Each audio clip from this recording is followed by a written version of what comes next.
Good evening, good people. I wish I had a deep voice like the Parliament. What's happening? What's happening? What's happening? It's me, your home girl, Adosha Wright, and look who we have over there. That's right, my PNC, Miss Cheryl Morrow, and we are on Planet Pluto Pseudo. That's right. This is the planet where we kill all pseudos. At least when it comes to hair care, anywho, that's what's going down. So we decided that we needed to have a more candid discussion about the dumber shit that people say about black hair. But this podcast is in this live or live stream or whatever you want to call it.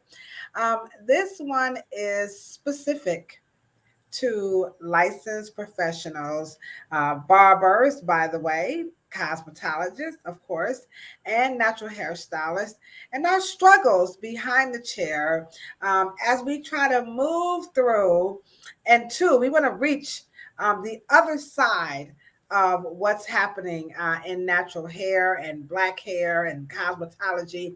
We're just trying to do it. What's happening? What's happening, ATL? What's up, BFF? How you doing? How you doing? How you doing?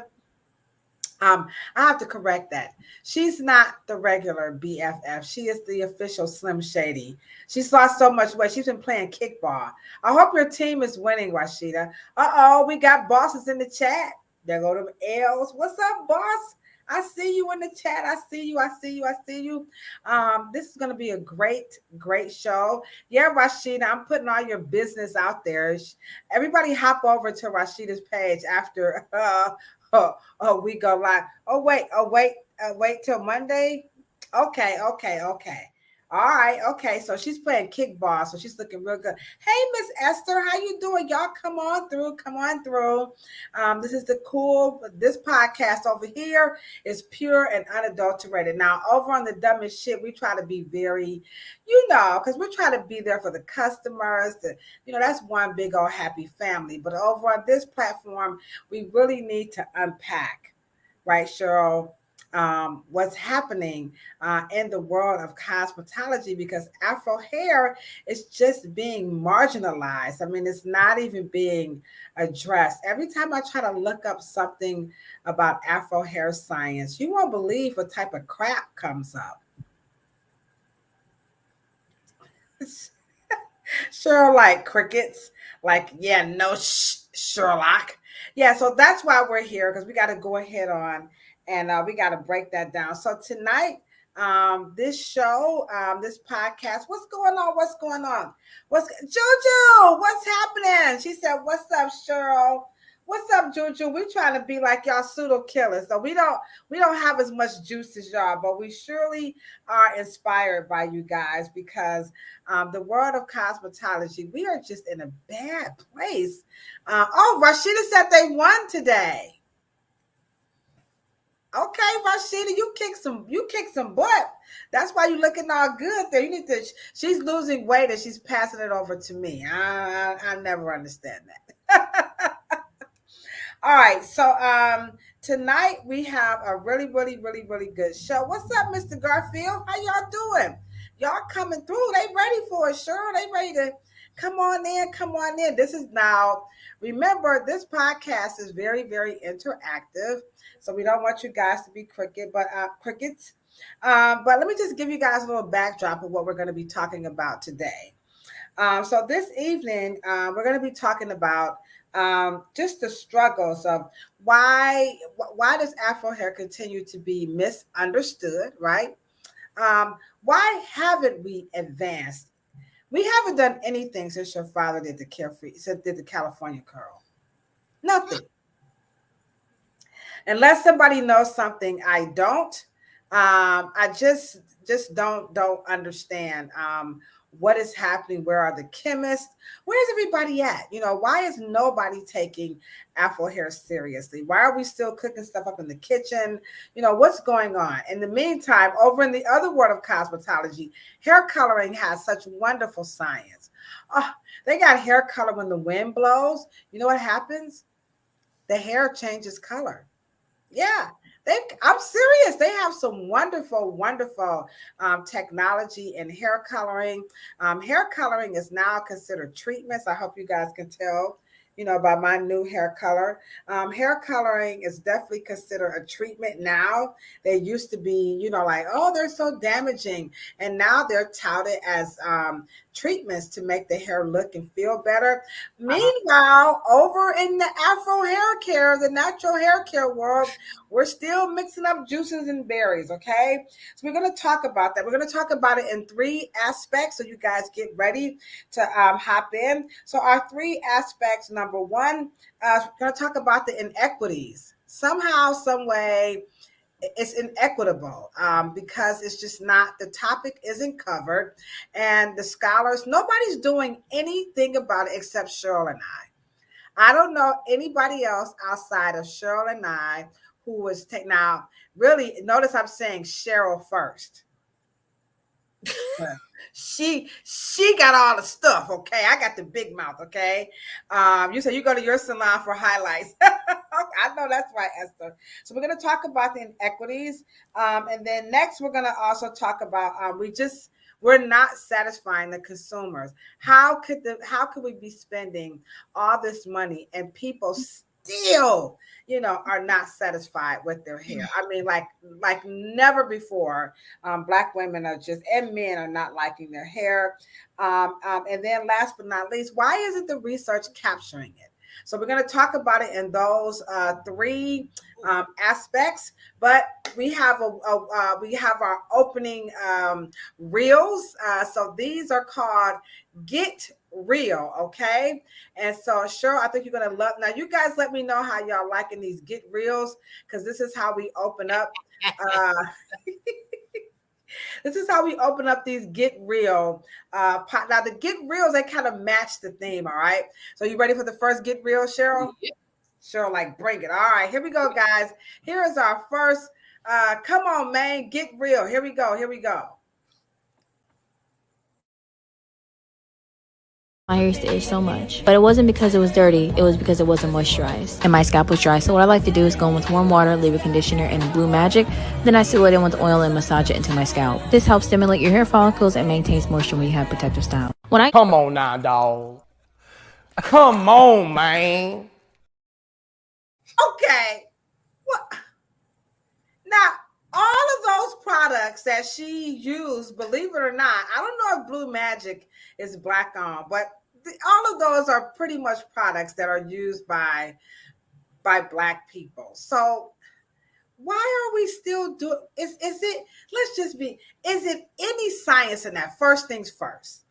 Is it, I mean, when you take 3 oils and you take, some hair grease and you take, some herbs, is that natural science in some capacity?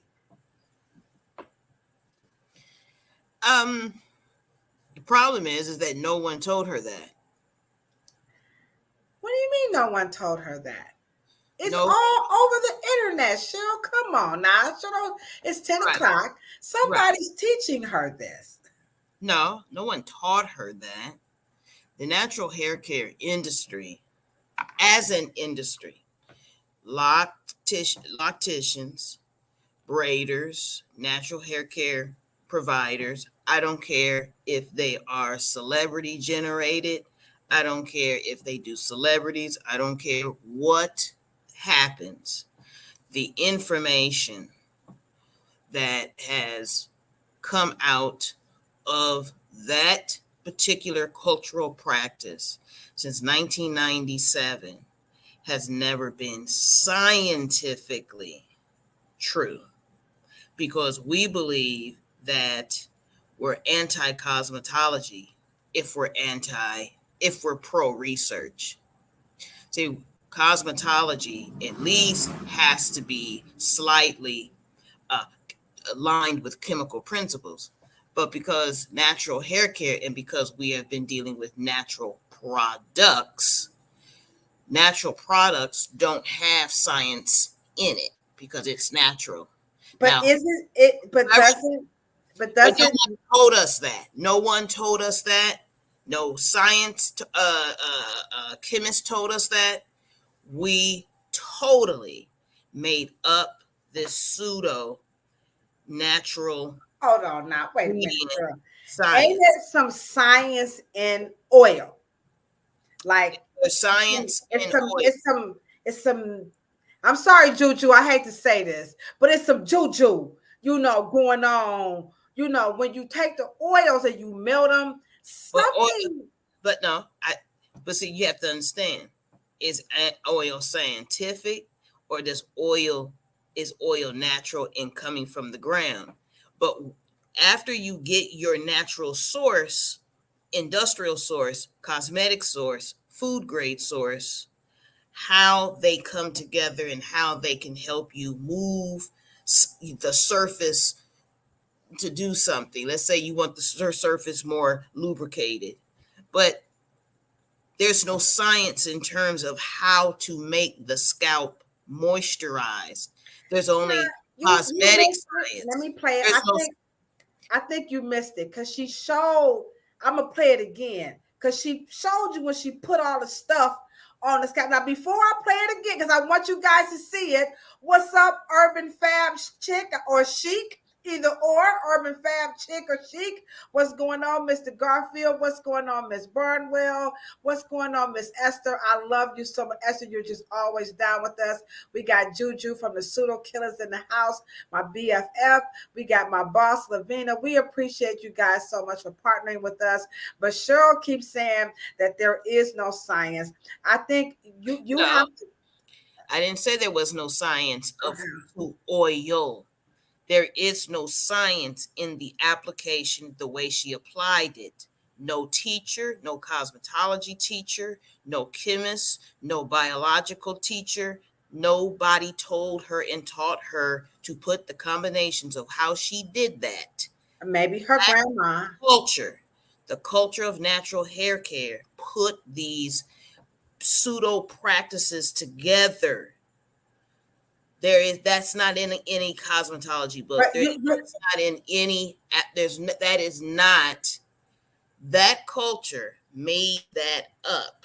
So now, because they were anti-cosmetology, now they created a whole new cosmetology called natural hair care.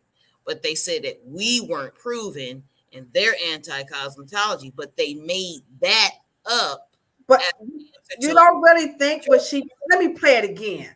I got to play it again because some people just came in, and when she put it on the scalp, you see something. Let's just, here we go. One more time. Here we go.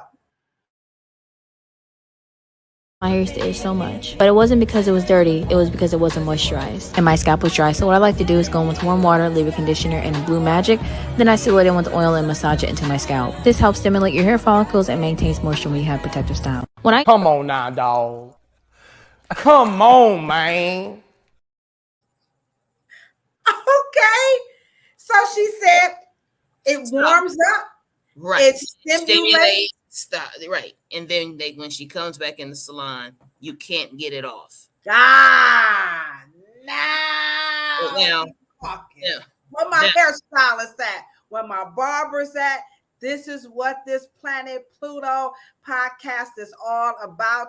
Now we're getting somewhere. So how is the beauty industry? Now, why they put that together, how she determined that her hair wasn't moisturized by just the mere of her fingertips, and then she began to put on water, and then she said the water's gonna hydrate. Right. Gonna put on then another fatty polymer, which is a leave-in conditioner, and then she's gonna seal that on top of it and put a comedogenic grease on top of that, and then she says that is supposed to seal it. No, the bonnet is gonna make her sweat. Right, it's gonna do something. She did not get taught that. That comes from the natural hair culture of just coming up with the weirdest. Who told the natural hair care world that water goes on first and the oil smack layer that allows the water from evaporating, so it makes it go down. Who told her that is unscientifically not true? Okay. I don't know where she got it from. I don't know where they got it from. Are there any natural hairstylists in the chat, or maybe someone who has tried this, or anybody who's familiar with this? We do see this a lot in the hair salons. I don't know any cosmetologist who's for that. Or maybe they went to Planet Pluto. I don't know, but it. Hold on. I don't know. I don't think no we got a good one. Come on, Esther, come through. All right, here we go. She says, how are we defining taught? She's confused by the terminology here. Drop in the chat the terminology that confuses you. So when you say taught, Cheryl, I think she went somewhere or on something. No. This is a generation who defied cosmetology, that has to be in class in order to get a license or a certification in order to practice. The practicing that she just did in her bathroom of thinking that you spray water, then a leave-in conditioner, and then putting a layer of grease on top of that and making the argument that she now believes in her mind that is now going to travel down into the follicles and stimulate it and then put a bonnet on. I'm saying there is no book, no practice, no course, no class anywhere in beauty or in cosmetology or in natural hair care world that believes that principle to be true and to be scientifically true. No one, she didn't pay anyone to get that information. That information comes colloquialism, that's colloquially from the culture of what we call natural hair.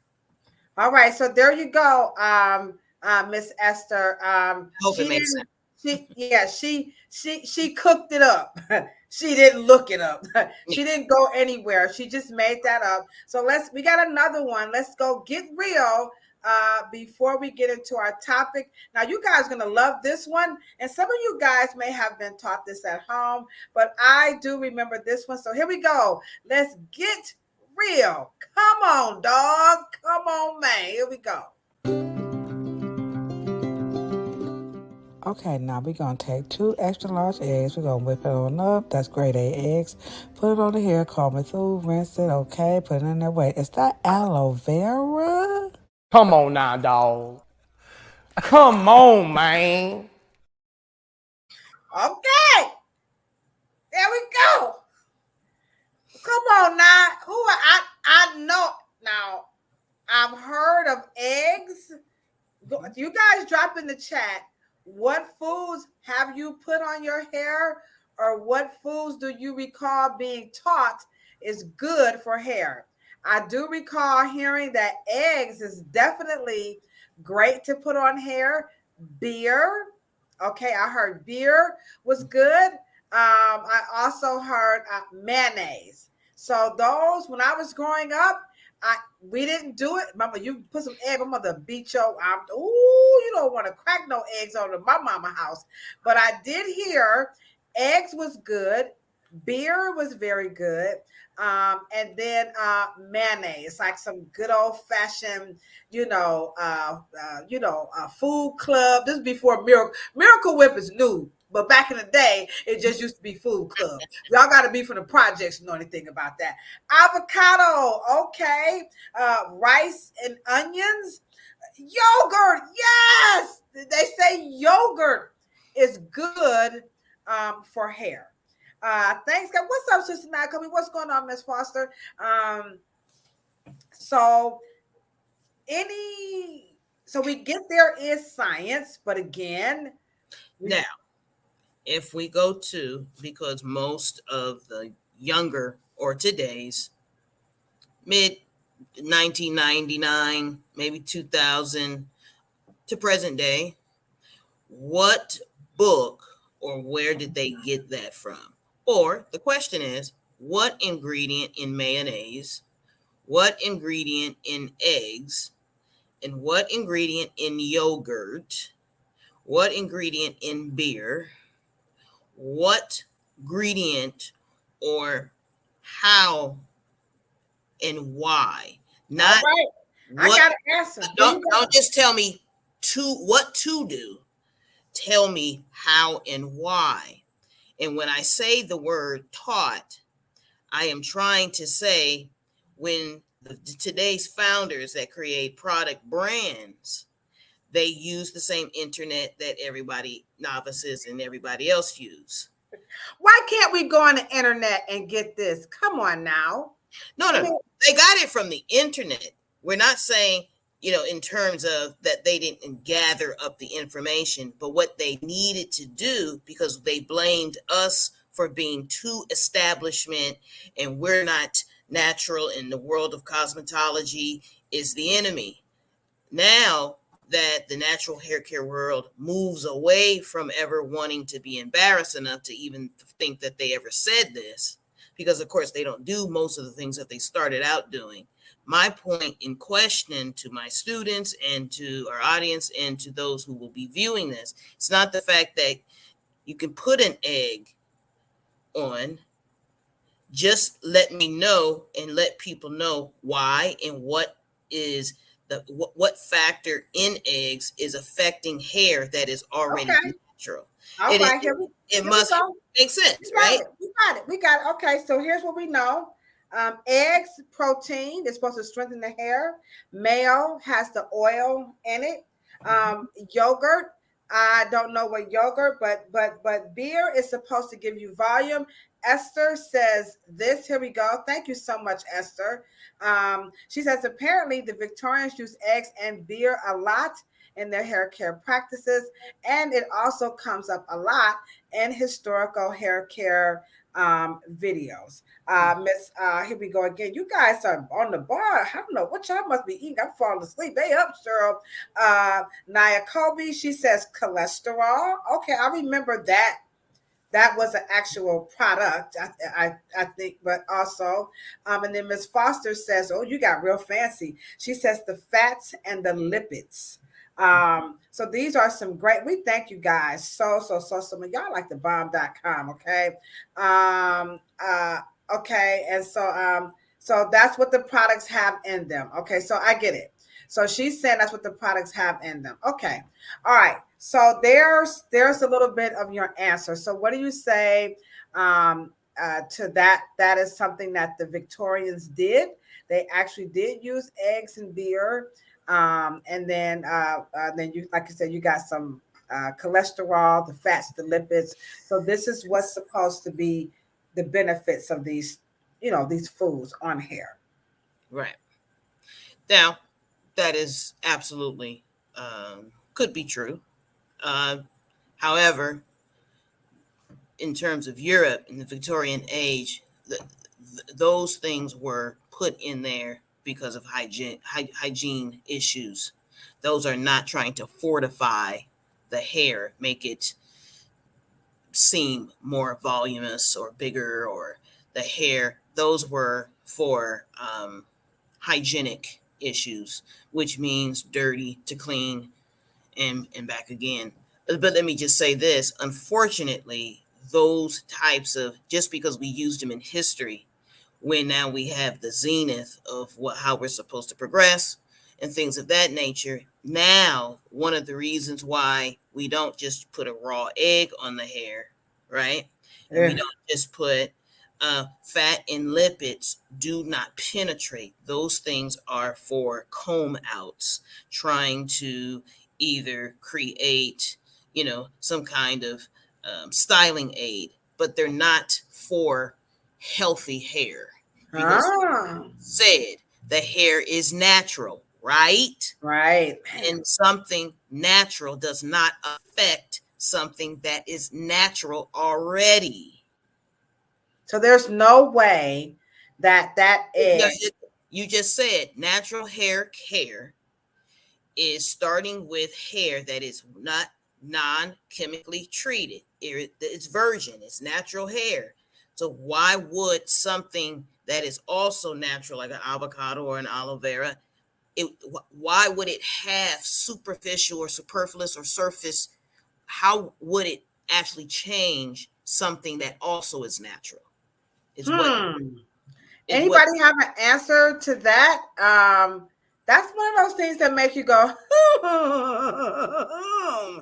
it think may, about. right, it may help cleanse, which means that it will satisfy an insatiable fingertips and make it more the comb glide, but it's not changing and moving the needle of making the hair that you think that is dry, doesn't make it more hydrated. Natural can something natural from the outside, such as a product, cannot improve something that already nothing is wrong with it.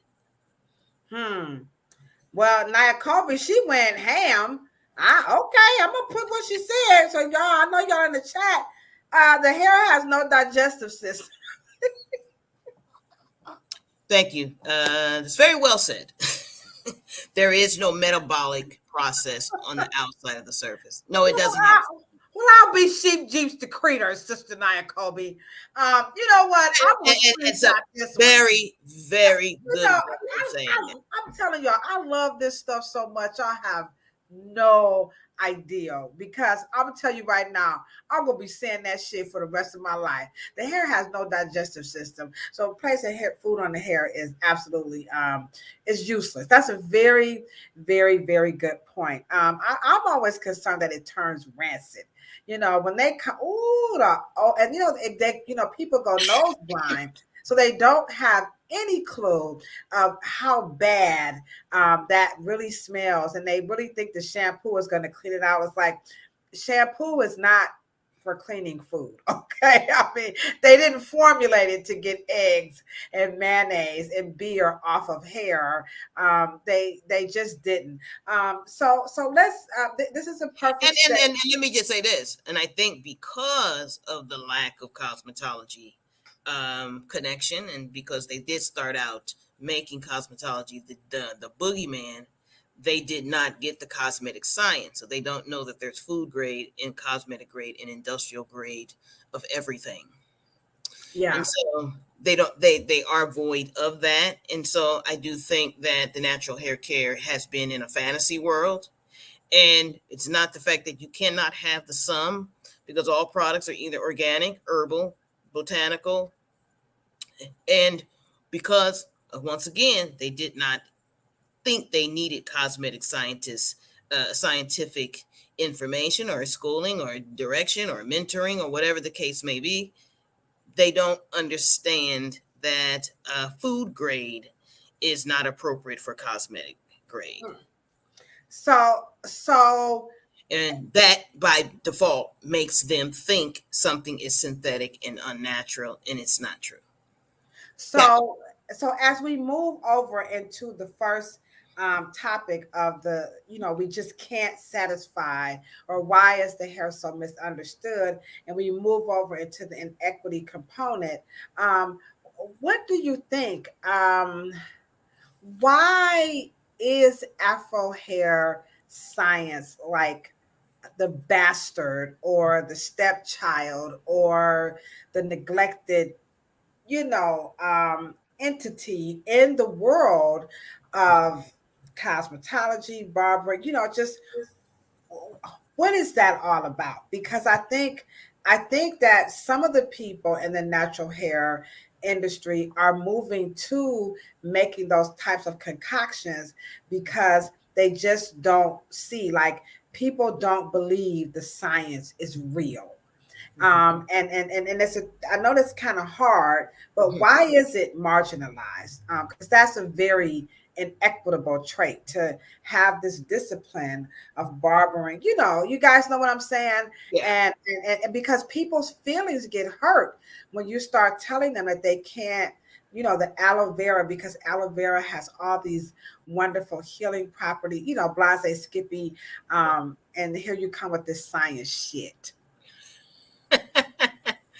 Well, first of all, black bodies that have dominant black bodies, dominant color, dark, beautiful spectrum of color, spectrum of features. Dominant features on black bodies are just not deemed as the world's prototype enough to the point where they're going to start out saying, yeah, we know you're first.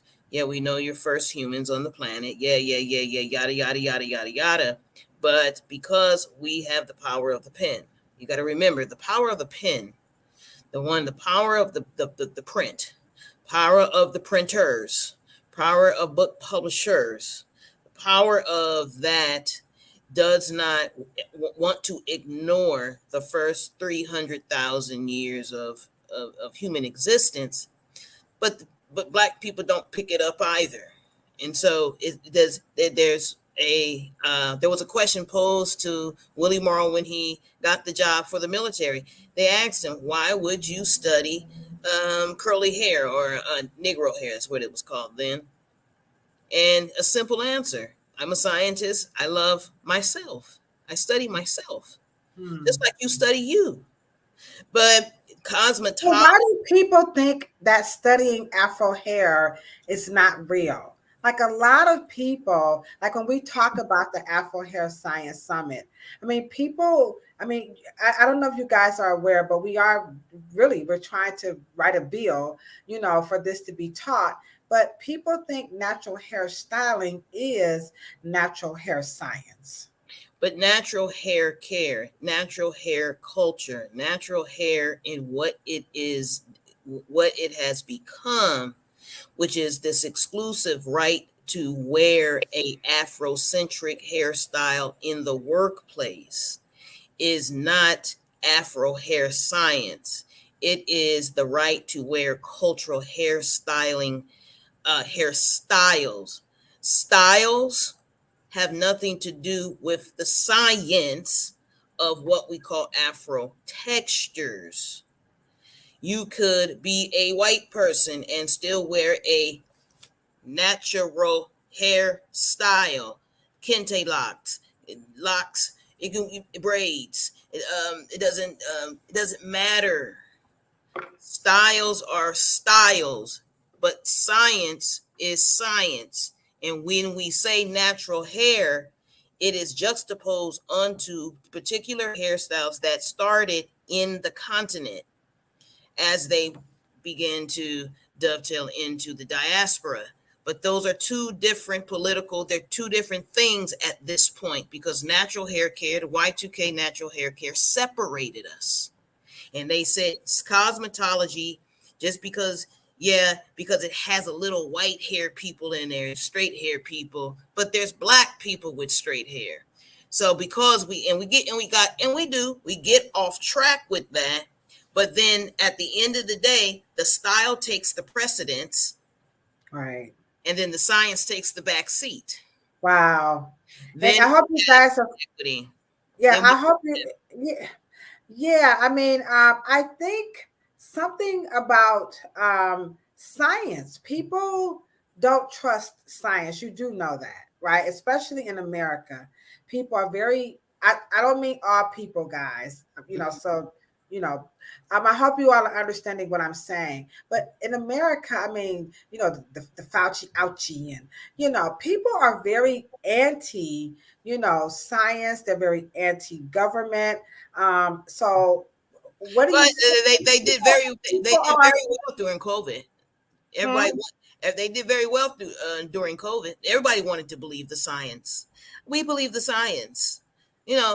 Use the science. What does the science say when we're talking about pathogens and virus and how these things work and how the viral and airborne and things of this nature gets into the lungs and affects our health? But we wanted to believe the science then. So they didn't believe that though. It's pretty inconsistent, and then Yeah, they didn't trust that science. They didn't trust the science of how that virus was communicable.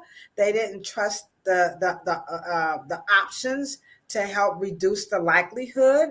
They most certainly did not accept the risk. So science is a no-no. And now you're going to put science on Afro hair. I think a lot of people definitely don't like that. And now we have to go to school for it. And they're like, well, I'm Black. Why do I have to go and learn the science of something that's coming out of my body? And I know this. What do you?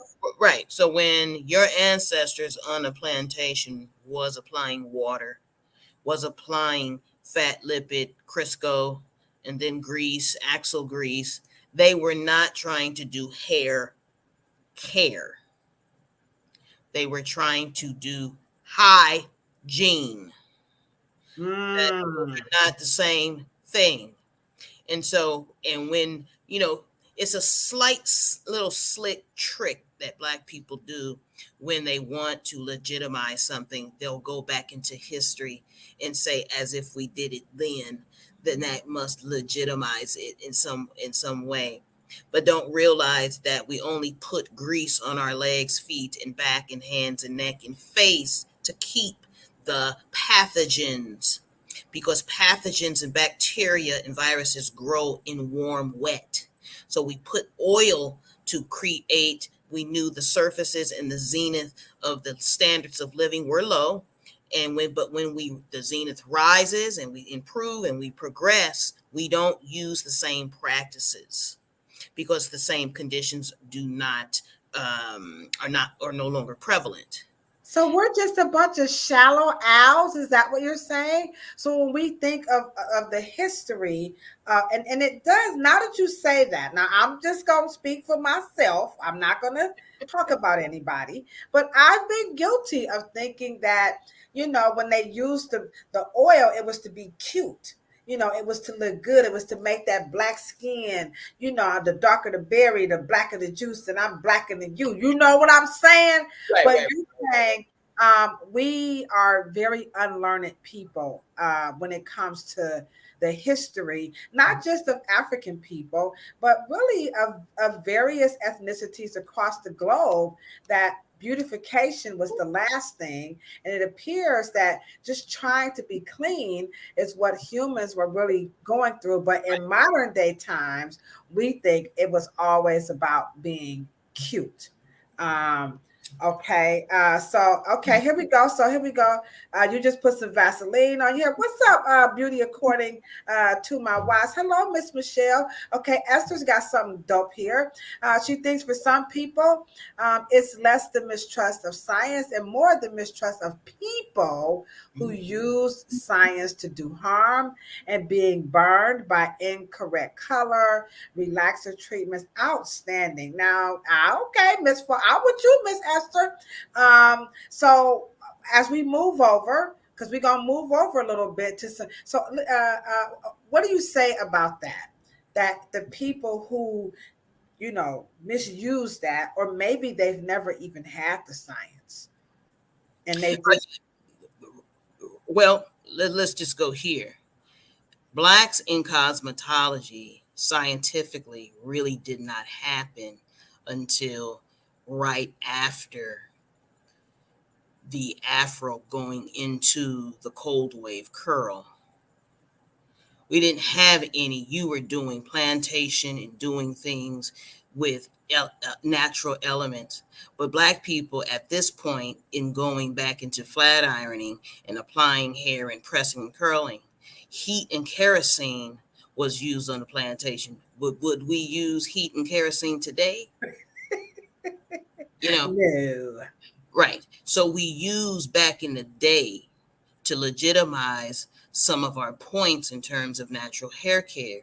But the potatoes, sodium, and soda, and axle grease, which was the original relaxer or texturizer, whatever you want to call it, but we don't use those particular ingredients in that capacity anymore. We use elevated fatty conditioners and surfactants and humectants. We use things that are a lot more 20th century, 21st century. So, but when natural hair care keeps and disallows the innovational conversation to enter into Black cosmetology, into the Afro-scientific, because at the end of the day, you did not see, you saw the great grandmaster George Washington Carver in a lab. He brought plants into the lab. He did not stay plant in a garden. He brought plants from the garden to put into the laboratory. So Black folks are alchemists, and we create scientific and chemistry maneuvers and methods to extract things so we can make them perform better to get the results that we want. But because we stuck with this word natural, we cannot get out of anything that does not extend outside of the kitchen and bathroom. And we got to get our ass back into the laboratory. All right, now get your ass out the kitchen, damn it, and go to school and cut them eggs out. But let's hear what this gentleman has to say about why science is good. The real beauty of science, the magic of reality, as a good friend of mine in the back put it once, is the fact that it's the ideas that come from science. That's what makes it so beautiful. The fact that it changes our perspective of our place in the cosmos. And so that's why we should celebrate, because science keeps opening our mind by showing us what we don't know. Yes, absolutely. You see that? We have to do the science, right. And we have to take into account to what Ms. Esther said, that, you know, to those of us who are licensed, if we are not educated, we are not learned people, and we are burning people, we are causing harm because we refuse to go and invest in that education and learn, you know, then we get this podcast as what we have here. Okay. So let me give a good example. If I told you and I gave you some blood work and you came to, and I gave you your report and I told you your potassium was extremely low, and you said, okay, well, I'm going to eat a bunch of vegetables. And I'm telling you, okay, well, where did you buy your vegetables? Well, I buy my vegetables at the local corner store, and I go to the farmer's market. And I says, well, how long have you been going to the farmer's market? And she says, about 5, 6, 7 years. I eat well. And then I says, well, why is your potassium still low? Would you want the supplement? The supplement called potassium? Or do you want to keep hanging on to the thing you've been eating for 6 years? And I just told you that your potassium was still low. You know, science takes potassium and put it into a supplement so you can take fuller, more potent version of potassium. Yeah, but you've been eating the same salad, but your potassium is still low. So do we still hang on to the fact that we still want to just eat the same lettuce that we've been eating, and then you come back next year and your potassium is still low? Or would you like to take my supplement? Bam! She said, drop the fucking mic on that one. That's okay. That's what natural hair does not allow people to do. Just keep eating the kitchen version, putting tomatoes and mayonnaise and stuff on your hair, instead of just getting and opening up the world of science. There's a lot of Black kids that are chemical engineers. There's a lot of them are chemists. There's a lot of them are, scientists and things going to school. You mean that they can't participate in industry because, of course, what that word natural we put in the way is just a big juggernaut of an elephant, and we've got to remove it and become much more savvy. We do. And that's what this podcast, again, you are tuning in to Planet Pluto Pseudo, and here we are debunking the myths. And so I just want to say this, how much we appreciate you guys for being in the chat.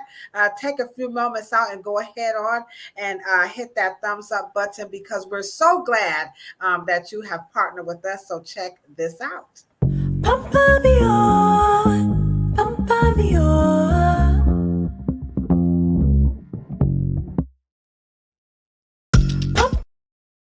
All right. And again, if you have not subscribed, we need 7 more people. That's going to help us hit that 2K mark. Also, that is inspired by my homeboy brother, Mr. Asar M. Hotep. Remember, go check him out. Don't forget Dr. Oya Ma'at. And of course, my dear friends, the pseudo killers. We talking about Unc and Juju and all of them over there. Please go check them out. They are really all into this scientific literacy thing. You would definitely enjoy it. But we do have some people, some celebrities, by the way, who are trying to do much to kind of help change the narrative about what's happening in the Black hair care industry. Let me just show you this little clip here. And this is our homegirl, Tracy Ellis Ross. And so she has partnered, I don't know if she hired them, I'm not quite sure, but the McKinsey, what do they call it? McKinsey and Company? Yes, McKinsey and Company, addressing racial inequity in beauty is a $2.6 billion opportunity, and Black folk are just not getting the billions. And so this is something that's big. Here's another one. Now, this is coming out of the McKinsey report, and it's just a little bit just talking about how we're spending so much more money, how we're selling these products. So they're doing a lot of research over there. Here's another one. Black people's experience. They talk about the brands. Our brands only make up 2.5% of the revenue. But yet we spend $7.5 billion. So they're trying to figure out, what's happening here. So what's your take? Now, I have some concerns about the McKinsey and Company because that research, to me, we need to talk about lived experiences with that $7.5 billion we're spending in those companies. So what is your take on the research that here's this big multi-billion-dollar industry, but Black hair care companies make up less? I think that's it, less than 11% of the overall. But yet everybody wants to be a Black hair care. What's up with that? Well, I want you guys to hear me. And this is the perfect podcast to say this. Any Black person that tries to keep giving the knowledge, absolutely. Any Black person that is in podcasting, journalism, professorship, college educator, any of that, however you guys do it, I want you to understand how important stories and history documentation, how and who tells the story, okay? Because right now, the majority of the founders are not of African descending non-immigrant Black folks. Okay. Now, they tell that story. And one of the things about pseudo killers, people who kill pseudo information, fake news, junk research, and shit that is not true. Okay. Because a belief is a thought that is also fed with an emotional charge, which means your guilt, anxiety, fear. So if you create that, it becomes a belief. When you say that we are not represented in the brands, so what you're saying to me, that from the time Black folks got to this country until the 2000, maybe 21, 22, that Black folks lost over $1 trillion in equity. And you now are going to tell that goddamn story as if we were never there. We've never built anything. We've never done anything. Because you have to remember, people who are paid, and I'm not saying that Tracy Ellis Ross paid them, because she didn't. They looked for her, okay? But when you have people like Miss Tracy, our dear sister, Taraji P. Henson, our dear sister, Gabrielle Union, our dear sister, Lisa Price, the Miko Branch, the Uncle Funk, all these other people, they want to tell you a story as if they have just started, like Black folks just got here in 2000 season. And now that we are 23 years into the 2021st century, that we are going to erase 100 years of the greatest success known to man. We created this multi-billion-dollar industry, and we now have been totally erased. S.B. Fuller, totally erased. Madam C.J. Walker, totally erased. Annie Malone, erased. Anthony Overton, erased. Meta Morgan, erased. Sarah Spencer Washington, erased. Willie Morrow, erased. George Johnson, erased. And you're almost talking to them as if McBride Design Essentials, none of that brand, they do not exist. Who are they talking to? Who are they talking about? Like, Right. who are they talking about? And I understand. I love my immigrant brothers and sisters from, the Caribbean and the African continent. And we have the number one founders of this bullshit lie are locked into the UK. And they come and they talk to these white journalists and white magazines and talk about Black beauty history as if it just started in 2000s. Right. And let me just say, now I know I say this all the time. These podcasts, we don't go over this. So you heard, she said Anthony Overton. She said, I don't trust the McKinsey and Company. I'm sorry. Well, their numbers are right.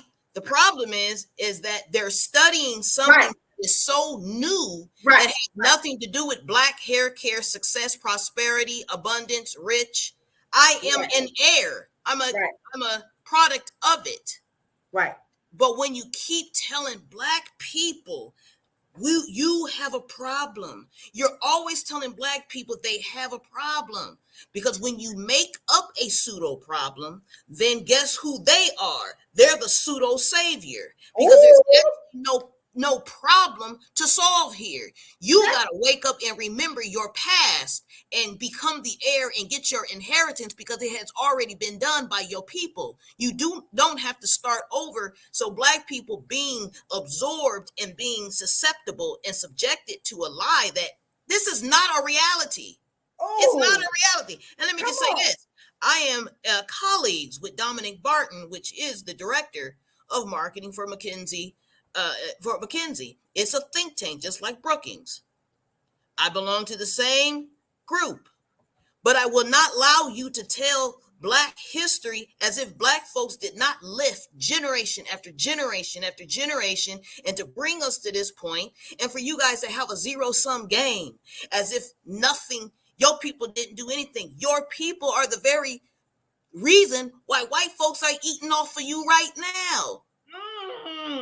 Don't y'all love Cheryl? The curl, the press and curl, all those fabulous products and style and hair trends that we created, where did they just go into a black hole called founders? We need white capital. We need white venture capitalists to start a company. And then you just told 70 years ago, you just said that Madam C.J. Walker started her shit with $2. And now you are the smartest generation. You have social media. You have everything that you can possibly have. And that's why I created that little video when Damon John is saying the first generation builds it, second generation enjoys it, and the third generation destroys it. The Y2K natural, cultural, hair, natural movement is the third right. They're the third generation and they are destroying it. They act like it's not there. I'm gonna tell y'all, we pseudo killing over here, right? Now she ain't making it up. Don't cook it up. That's right. She hit it on the head. This is our book of the month, Styling Jim Crow. Now I sure didn't even know. We on page 20. Okay, Anthony Overton. All right, listen, McKinsey and Company. Anthony Overton built the first large Black-owned cosmetic firm in the country. He was an African-American attorney, so on and so forth. He went on, he had a newspaper, he had sales that exceeded $250,000.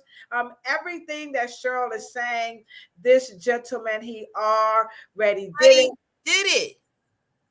It's there. Please go out. He created Max Factor, and Revlon stole his concept. He was so successful, he was a judge, and beauty made him leave the bench to become successful in Black beauty. How dare we just talk about what we don't have now and what we need? We see, when you create a pseudo problem, you already know white folks love to fix it for you, because they already know they're going to suck the billions out of your veins, because you do not get your story straight. You don't get your history straight. And when you don't get your history straight, that bank book ain't going to look straight. That money going to be gone, because you want to create this problem. We have such a problem because we are underrepresented. If you stay out of white folks' retail, you won't have the problem. You won't have it. Did you hear what we're saying? Go out and get a copy of the book. You will have to go to Texas A&M University Press and get Styling Jim Crow, African American Beauty Training During Segregation, and you are going to get a history that is so profound that you could very well give testimony in your state to do what? Stop a law from making Black folks ignorant as fuck, okay? I'm telling you guys, this woman knows what she's talking about. We have to watch out for these research. So let me tell you what I found out about McKinsey and Company. It needs to be clipped and pasted everywhere. Well, you guys have to do what we keep asking you to do, and I'm just going to play it one more time. Here we go. Don't let me and Cheryl do it. You guys help us out.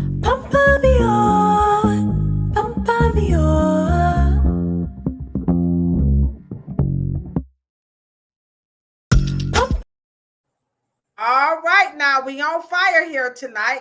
You guys can help us change the narrative. Share the podcast. Even if you just have to screenshot the book, put this book out there so people can know. The book is thebomb.com. You won't be able to put it down. I give you my word. You will not put that book down on everything I own. But here's a little research that I found out about did I get it on? Oh yeah, on McKinsey. Here we go. McKinsey and Company. What does McKinsey do? It gives advice, and people are willing to spend a lot of money for it. The hidden influence of the world's most powerful consulting firms. Well, it's so big and so powerful and so secret. The company has long been known as an efficiency expert. When you put gas in your car, McKinsey had something to do with that business. But last year it paid a nearly $600 million settlement related to its work with opioid makers, including Purdue Pharma. The disclosure of McKinsey's work for Purdue set off alarm bells on Capitol Hill. At the same time, McKinsey was providing secret advice to Purdue to boost opioid sales. The firm was also consulting for the Food and Drug Administration. I say, hold up. Wait a minute. Something ain't right. All right. Now, see, Cheryl did not know I had that clip. And you see how she just gave us that wonderful introduction about pseudo problems with pseudo solutions. So now, when I read that research, I said, that's not, and I'm not McKinsey, y'all don't come messing with us, okay? Like she said, we're not saying that part of what they're saying about, we're not knocking that part. But are they really researching the real issues of what we're dealing with? They don't know the real issue. I know. Black folks, Tracy, bless her heart, Taraji, bless her heart, Gabrielle Union, bless her heart, all of them, bless their heart. they don't understand, and this is what's dangerous, is that Black people want to talk about generational wealth. It's hard to get generational wealth if you keep running from your predecessor's success. Why are you wanting to start from a clean slate? Because, of course, when you come as an immigrant into this country, regardless if you're first born Native, a native born American or not, the key here is that you're supposed to go get and bind with your predecessor and ask your people who you are closer to and have more relatable lifestyle with, what did you do before I got here? Well, that is one of the reasons why when you read these articles, they are either having a African descending people either from the Caribbean or African descending people from the continent who are perceiving that there has been nothing done because all the founders have just so happened. Now, let me just say this. I'm not talking about Lisa Prices. And I'm not talking about the people who got capitalized on the natural hair care movement of the 2000s. What I am saying is that companies like McKinsey and Bain Capital, which Shea Moisture went to, no other time in history did white people, European people of descent, and Asians of descent, and Hispanics and Latinos did not, I want you guys to hear me, did not have first or second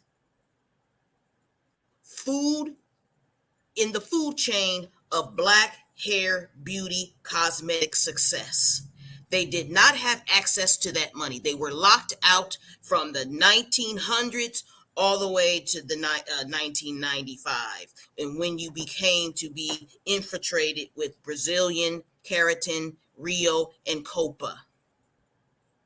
That is the only time at any point that you had foreign invading into what we call the prosperity and dollars of the capitalism of Black hair care. You did not have it on the research level, the education level, beauty school level. The only time white people have enjoyed retail dollars or had any access to Black dollars is when, what did I say? First generation builds it, second generation enjoys it, and the third generation destroys it. Yeah. 1999 into the 2000s is when that transfer of that 100-year wealth that Black people built was transferred over to white dollars, aka the white shelf, also known as, and who handed to them? Black people. The natural hair care industry. Yeah. The natural. No, at no point it was Black distributors, Black beauty supplies. It had to be. It was that way. Yeah. Now, right. You can't blame McKinsey because now they are pointing to, because we're pointing them there. They're just reporting. Right. Right. That's why I said. Right. That's why I said it is us who's giving them that type of information. But, you know, the bigger problem, which I hope you guys can see as you look down on it, because I see you guys in the chat like, oh, my gosh, I wasn't aware. Like I said, to my knowledge, Cheryl and I, we're the only people out here who's addressing that big fat elephant in the room. We are the only ones. Everybody else is sitting here and acting like that McKinsey report is going to provide them with solutions. It is not. The reality is this. Here it is. Here we go. Here is the reality. Here we go. Right here, Cheryl. Hair science is just really sparse. We just do not know that much about hair. But because of all this diversity with hair, every experiment you do, you just can't necessarily generalize it to other types of hair. On top of that, there are tons of other variables that make a huge difference to hair. And we all live in places with different humidities, and the humidity changes throughout the day. It changes in different rooms. Hair scientists don't even know the structure of hair in that much detail. The understanding is still evolving relatively quickly, even in the peer-reviewed literature. So for example, around the late 90s, some hair scientists just decided half the protein in hair wouldn't be called keratin anymore. I said, hold on. I said, hold up. Wait a minute. Something ain't right. Are you guys understanding what's happening here? They're not even, Cheryl keeps telling us they are not doing it. Cheryl and her dad already did it. And a lot of us are out here, and we see it in the chat. You guys are saying you're not aware. Hey, I wasn't aware either. We cannot continue to sit here and act like Dr. Morrow never did anything. So she already just told you. They just decided to take keratin out of hair. These are PhDs. They said it's just not there. Just no. What do you say to all of this? And we got people in the chat that are licensed who don't even have this information. And already there are some people who are not even considering our hair, and they're already, Well, let's just put it this way. Moving the goalposts to a whole nother thought is irrelevant. Black people, curly-haired people, Afro curly-haired people. Curly hair is ubiquitous. It is so common that it is the blueprint of a human being. Straight hair is rare, not curly hair. So when you have education, information, doctrination, you have any text, any writings of any language, the linguistics must always create and support the narrative. We have to understand that people do not write and support and do not tell stories of people they don't care about. I was always taught they don't teach you right. If they don't treat you right, they won't teach you right. They don't treat you right, they won't teach you right. So we have to understand that we have to pick up the baton. We are the first scientists on the planet. There is no excuse. We already know we had Soul Train, and Soul Train was ran by Ultra Sheen, not just the advertising on Ultra Sheen. The company ran the administration of Soul Train because it was so popular. Now we can't that was not our imagination. Fashion Fair was not our imagination. Ravine, Duke. You can't have, we had Gabrielle Union and Taraji P. Henson over there thinking, Sally Beauty Supply Company, thank you so much for giving us a platform. You didn't know that your black ass is saved Sally when the Koreans were coming after them.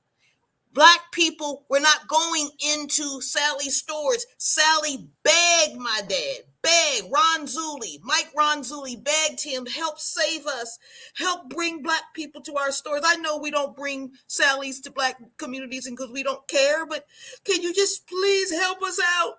My father said, I'll help you out. I'll save your ass, but I want A, B, C, and D, and E.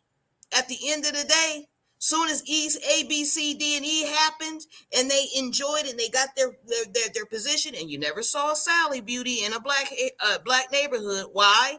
Because they don't have a commitment to putting and paying taxes in your neighborhood. They just want to sap your dollars out. But we have got to understand, you black people saved Sally. You black people saved Sally when white people were not enough. That white folks' dollars were not enough to fight off the Jenny's Beauty Supply Company having 1 million of square footage in beauty supply space in America. They were coming after them and they were crying and running scared. The point of the matter is, if you don't know what you don't know, then guess what? White folks are going to create a remedy for you. And you already saw that. You saw that. You're in trouble. You're You don't have access to the shelves. You don't, oh my God, we need, oh, then George Floyd happened. Oh my God, we're going to help save and represent you. Black founders are underrepresented. Oh my God, we have to help you. Well, we'll help you get into our stores. We've never had access to your retail anyway. We've been dying to get it. And let me tell you something. And white folks are like heroin addicts, baby. They not giving it back. Well, they're not gonna give it back, but you do see some conflicting stuff. And here's what. Oh, you got another one? Here's what Miss Esther said. She says, like, she goes on Google and asks if hair is hydrophobic. It says yes, but then when she asks it if hair can absorb water, it also says yes. And I'm just gonna say this: we have to stay off Google. Don't go to Google for anything except to find out the address or the location of something. Can you explain? No, who just said that? This is Miss Esther, because she's trying to, because they're saying it's Miss Esther. Miss Esther. It's kind of delayed. Well, So now let me ask you a question. What would you tell your daughter or granddaughter or son? Now they 5 years old. Now I'm gonna tell you what a 5-year-old told the FBI. 5-year-old, because they had a field trip. Because to answer your question, or not your question, just to address your statement. The little boy said, "Is Osama bin Laden missing?" They said, "Yes, we're looking for him." Well, why didn't you keep him when you took his picture? You know what I mean? This shit don't make no sense, Miss Esther. This shit don't make no sense. I know it don't make no sense. I know you're having a hard time with it. You understand? What? You got to go to school, guys. Stay off of Google. Stay off of YouTube. You just can't do it. We can't microwave this. We can't. I know people are like, there's so many disparities. Remember now, we also have the Afro-hair Summit. You've got to trust Cheryl. We did a whole podcast, and I was very forthright. My reluctancy, this is just me. I'm not speaking for anybody else. She said, but I'm trying to look it up, not cook it up. I heard that, Esther. Google is a nice place to get you going, but you want to end up in a class or a school, that you vetted and trusted. But here's the thing. You're not going to find anything much about Afro-hair science on Google at all. And it's going to be hard to make the connection about the science of hair and Afro-hair by pointing and clicking, because you're just going to miss the pieces that's in between to help make it all make sense as you work behind the chair. And Afro-hair Science Summit is one of those other modalities to learn the science. Now, when Cheryl first was, telling me about this, as I was, doing my little investigative own little, research, I was very reluctant to hear this science because, number one, my last name is Wright, right? Even though this shit's spelled wrong, it's right. And so I'm speaking on myself, my initial reluctance to listen to Cheryl was because she was Black. I was so used to being taught everything about hair from white people. It was really hard for me to believe that this Black man, and now his daughter, who's like, she said she's the heiress, that this science was going to be legit and real. I'm here to tell you, I can speak for myself professionally and personally. We did the Afro-hair Science Summit for 3 days in Cleveland, Ohio. And it's only been technically, that was July, it's August. It technically hasn't even been 2 months. So let's just say like 45 days. When I tell you my business has changed exponentially. Number one, ethically. My team, our team, we are just such different people. It's just profound the way we have changed as a working unit. That's one. Two, our customers are extremely impressed with our willingness to just drop the ignorance of, because we were Google clicking too, because I met Cheryl, but I was just like, oh, she Black. Why ain't no other Black people? You know, this was just me. I'm not talking about anybody else, I'm talking about me. And I'm a real live cosmetologist. I'm not a celebrity. No, I'm real, you know, pay your taxes off, like that real cosmetologist, okay? And no fancy stuff. And so I was very reluctant, but our customers, so number two, the customers loved the experience that we brought back to their experience behind the chair. Wow. Number three, the hair. That hair is just unbelievable.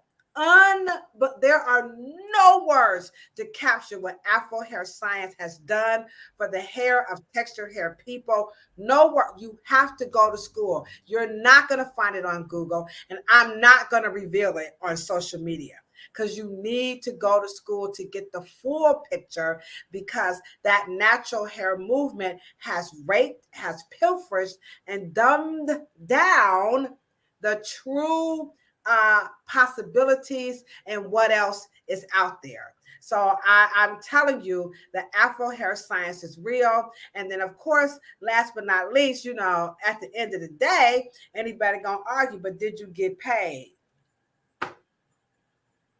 Paid, we can't even meet the demand. Now, I'm just calling salon right now and say, I want to get in with LaDosha on September. Everybody, the whole friggin' salon is booked out the month of September. Never. We're talking about 4 weeks in, 3 days of Afro-hair science, 3 days. And I'm telling you, you're not going to find it over on. Stay off of Google. And sure, you have to explain to them why Google is not the place to go and get this information. You can talk about that. So talk to them about why Google and YouTube is not where you can get an understanding of the science, let alone Afro hair, but just hair in general. Absolutely. Even to just do a test. Just put in unprofessional hairstyles.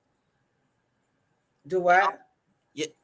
Just put in just put in unprofessional hairstyles. We coming to you, Miss Esther. You guys, we can get this out faster if you guys would help spread the love of this show. We can get it out faster because we don't have 1 million followers. Not that we don't want 1 million followers for the sake of followers. We want people who want to learn. You know what I'm saying? So we're not looking for that. But in the meantime, you said Google unprofessional hairstyles. Unprofessional hairstylists? Unprofessional hairstyles. Oh, unprofessional hairstyles. Yeah. Okay. All right, guys. You guys try it on your phones. I know it's a little delayed, and we'll put some images up for Should I show? What's up, my brothers in the chat? What's up, big bro? Here we go. This is what came up. Okay, now put professional. Hairstyles. Okay, we'll come back. And we're trying to answer why Google and YouTube is not where you want to go and get confirmation for information pretty much on anything. Okay, professional hairstyles, right, Cheryl? Yeah. Ooh. Oh, hold on. Ooh. Oh, boy. Okay, Cheryl, what's your point? You see why you can't do it? Because the algorithm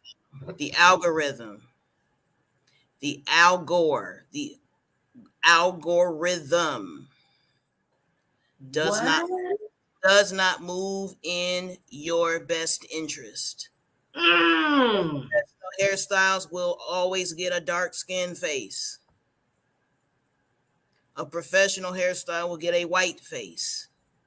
They're businesslike, neat, professional. They look like they're in charge. They look alpha male. You saw the alpha male. When you saw unprofessional hairstyles, you saw beta males. people have, they want to show how black people walk around with blonde and that stripped hair. We don't walk around with that there's people who do that wonderful artistic flavor, and they have the jobs and the means of doing that.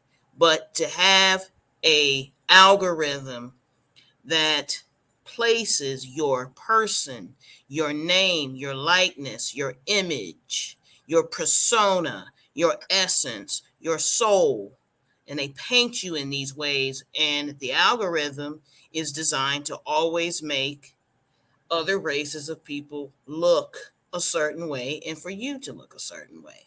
So let's just say, if I have written the Crown Act, and just if I had it my way, I would require them to take out all racist, bigotry, lies, falsehoods, indoctrination, harmful images, and anything that represents the greatest Americans, the hardest. No one's contributed to the richness and the wealth this country has more than black people. And I would not stand for to have in any law or any amendment, ratified or not, with something that does not honor the essence of the greatest Americans in this country.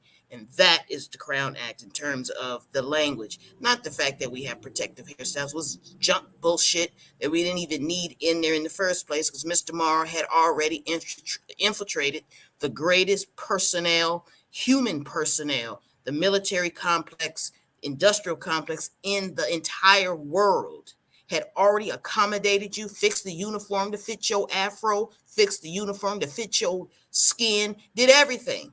But because we do not, the first thing, your inheritance, you must have, your heirloom is your predecessor's success.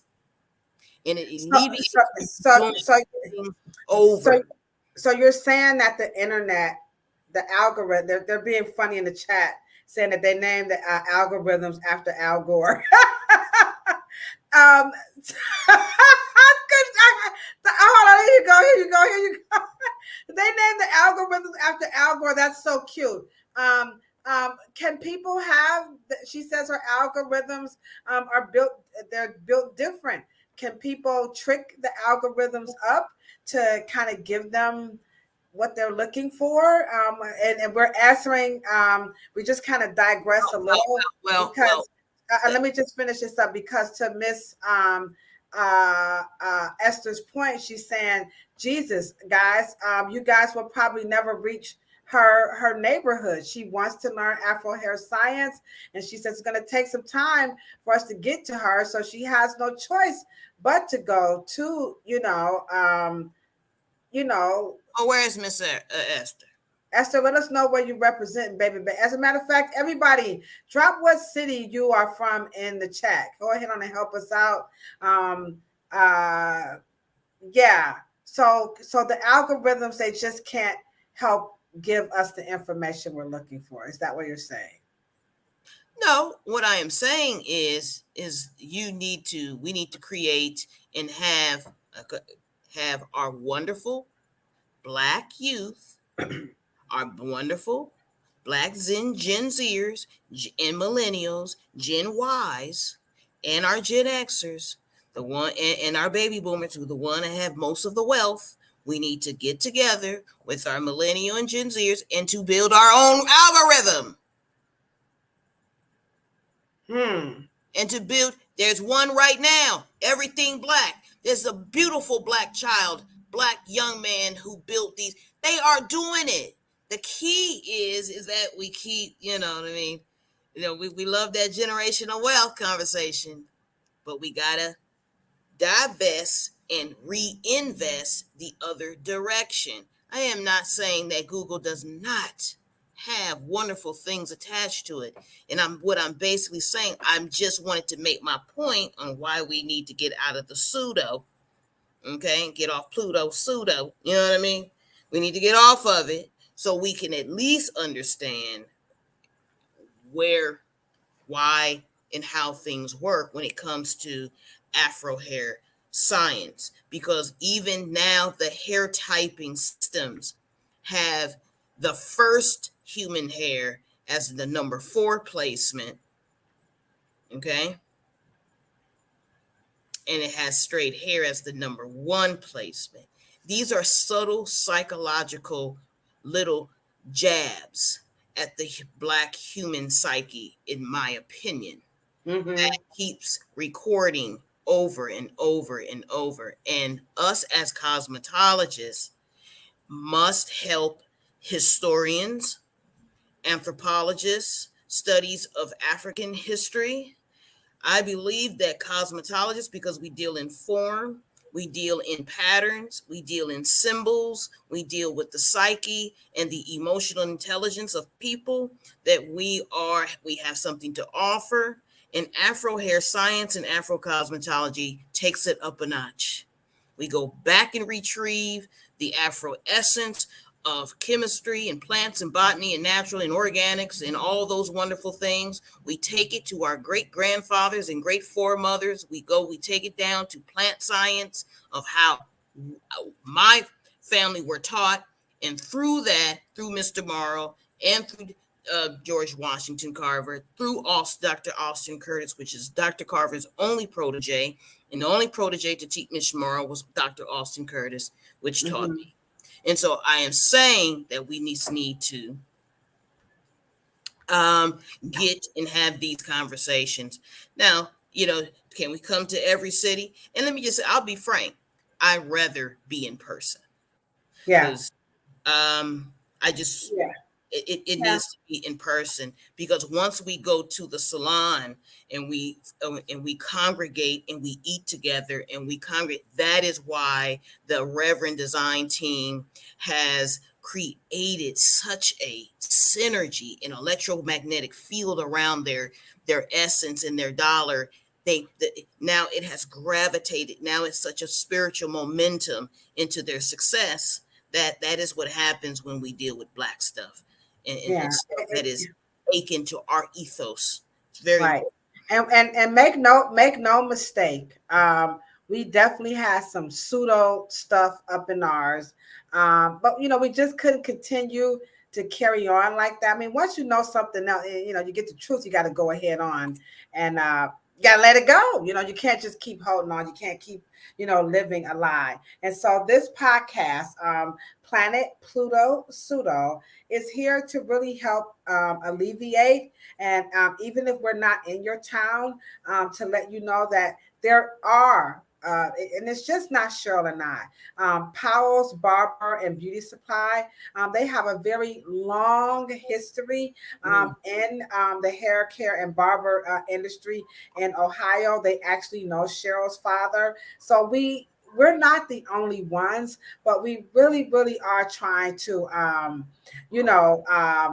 be out there and like we said, confront the elephant in the room. We are seeing phenomena that are happening behind the chair that the cosmetology, barbering, and natural hairstyling education, as of right now, they're refusing to address. These companies are making hair care products, and you can't even get this shit off the hair.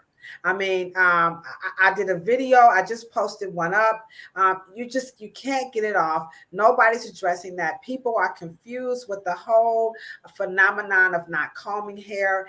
These are things that traditionally the beauty and barber industry, for any ethnicity, this was never a problem. We have no language. How do we talk to customers about this? How do we talk to parents about this? It's kind of like, we're supposed to be hairstylists. Now we're quasi-therapists. You see what I'm saying? So this platform, along with Afro-hair science, is here for you guys. And we want you to help spread the word.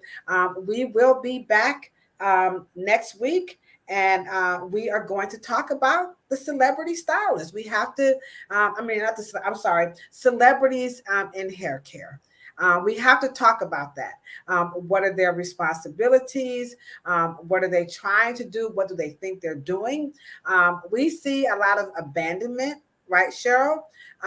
Companies are making great according to them, they're making great products, but they're not here for the consumer. So who's going to advocate for the consumer? The industry almost can't, because we don't have the language. A lot of us don't know the science, and some places are just afraid to even talk about Afro. They don't even want Cheryl to come in, because I'm gonna tell you, Cheryl, you know, when I was in the class, right? This is the truth, Monica. Y'all know I'm gonna tell the truth, right? I'm gonna tell the truth. When Cheryl first broke down coil mechanics, right? Cheryl is breaking down how you should manipulate, work with Afro coil texture hair, right? So here I'm in the class. Now I done paid for that. Now I done spent I'm gonna be getting my teeth fixed and everything, right? I'm spending all my money on this shit, right? So when Cheryl teacher, here I go, Monica. I ain't, hell no. I ain't doing that. You messing up the church's money. I didn't even want to change my own ignorance. My brother, he was there. He was in. I was like, no, I can't do that. I can't. And so Cheryl just was like looking at me like, are you just showing up for money? I'm like, no, but I didn't want to change where I was at, because I was that know-it-all. I was just so confident. I had my YouTube channels, I had my career, but it was all wrong. And so this podcast is here. It's a comfortable place where professionals can come and we can let, quote unquote, no pun intended, our hair down and our bald head shine. Cheryl's going to help us out. And we hope that if there are other Cheryls in this universe, come onto this platform. You guys share the podcast, hit the thumbs up button, and don't forget to subscribe, and you will get something. I'm sure, Miss Foster, you're going to get something that you can use where you don't have to turn to Google and like that. You know what I'm saying? We want you to go to Google and find us. Absolutely. We like you over here, but you just got to be careful. So next week, we're going to go ahead on and talk about the celebrity brands, the good, the bad, the ugly. We have to address that. And we got to call these celebrities out. We got to call them out. Y'all keep making these products, but y'all ain't doing nothing for these people, but just taking them. I'm going to go ahead and I'm going to say it. I'm going to say it. In the meantime, go ahead on and get your book, Styling Jim Crow, African American Beauty Training During Segregation. The author is the wonderful Julia Kirk Blackwelder. This is a Texas A&M University Press. I don't think that you can get this on what's that? Amazon. Yeah, you probably can't get this on Amazon, but you can go to the university's website. That's what I did. And please put this book. Do yourself a favor. As we do this podcast, you will learn all of our sanitation practices that we use, like how to clean our combs and draping. You know, Black people invented that. Did you know Black people even said you got to take a test to make sure you ain't got no communicable diseases? Let me say, you can do hair. It's in this book. So everybody's like, no COVID test. We was already doing that already. Let me just say this.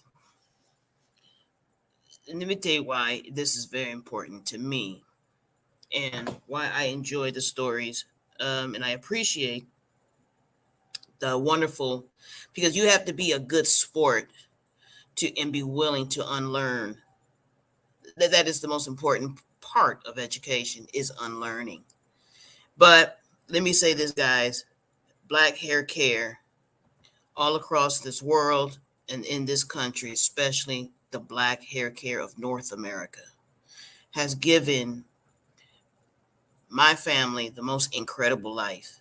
And I know my job is to make sure that Black girls and Black boys and the families of the people that are on this podcast, you guys work hard and they deserve to inherit your success.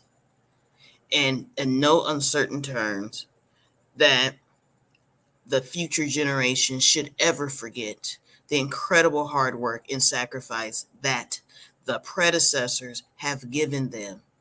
There is no other race of people that does not use their predecessors' advantages, benefits. If they give you a leg up, your job is to take that leg up and to expand and be and enrich your life, and to give them you want your children to say, yeah, I heard about my ancestors picking cotton, but guess what I'm going to do? Because they gave me the advantage of education and they did not allow me to have to pick the same cotton. My responsibility is to enjoy my life and relish and bask in the success of the advantages that they have given me. But what I'm going to do is to make sure that their grandchildren and their great grandchildren and my children and my is going to enjoy and know and tell the story, and do not allow them to evaporate into the history and the future without having a place in the story according that is commiserate with their contribution. We cannot do that. And so I cannot actually go into this world and know that I don't have a face that looks like Willie Marl, and somebody looks at me and gives me a front row seat because of who my father is or my mother is. I'm going to sit in that seat. But I'm going to make sure that if I have extra money, I'm going to pay for another ticket for another brother and sister to come in because of my privilege. That's right. And so that is what it's about. And so this is why the Afro-hair Summit in all our towns and whatever we can do to make these things happen, it has to happen. I am not going to let Black people who just happen to be ignorant of their predecessors' history give this away. We will not be known as the generation that lost it all. All right. So there you have it. We will not be known as the generation who lost it all. That's right, boss.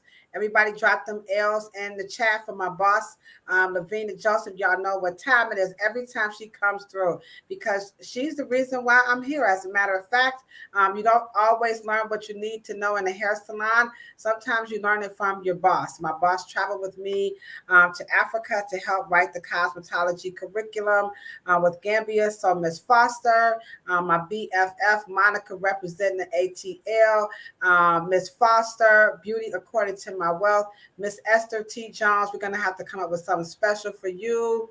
Also, we had my brother, Shan Smith was also in the chat. Luna Mufan, welcome all the way from Las Vegas, representing baby.